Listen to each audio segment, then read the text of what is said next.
And that leaves the last speaker for the first panel, which is Yejin Choi, who is a professor of computer science at University of Washington. She just won a AAAI 20 Outstanding Paper Award, and she's been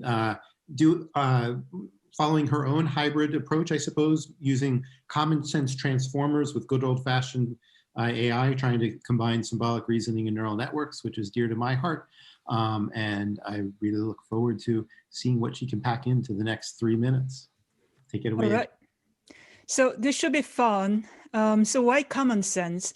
Because despite human level performances on leaderboards, today's state-of-the-art models are brittle and make such silly mistakes that humans will never make when provided with adversarial or out-of-domain examples. So the bottom line, we know how to solve a data set without solving the underlying task with deep learning today. And that's really due to the significant difference between AI and human intelligence, especially what Julia said earlier, that the knowledge of the world or common sense is one of the fundamental missing pieces. So common sense.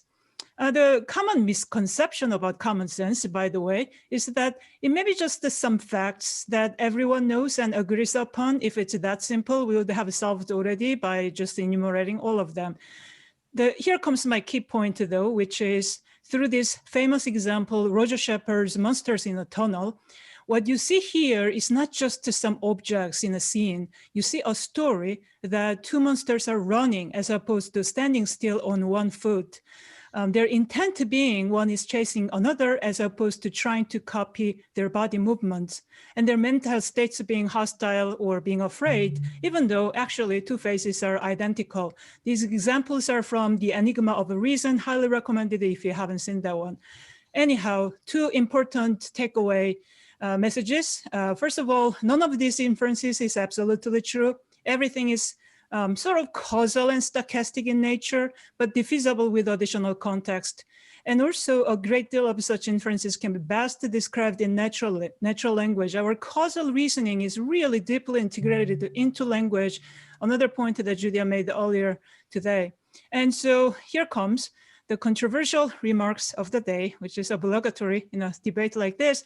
So when we talk about language, neurosymbolic integration, I think we need to embrace language, the entirety of it, not just some words, which is the more commonly made assumption. And if you are not satisfied with my reasoning, that's also the point made by Hofstadter and Sander. And yes, that's the Douglas Hofstadter that you know about from another book. And so if you buy that, then reasoning really becomes a generative task as opposed to categorization task that we're more familiar with in today's deep learning benchmarks.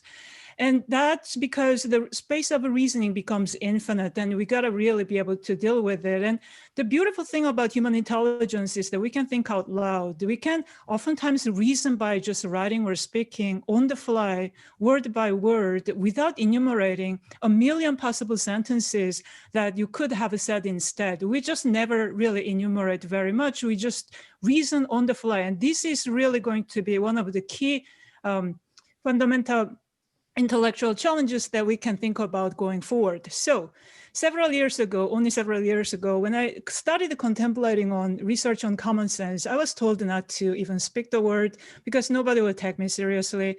But then I realized the past failures are completely inconclusive when they were only based on weak computing power, not much data, and so forth.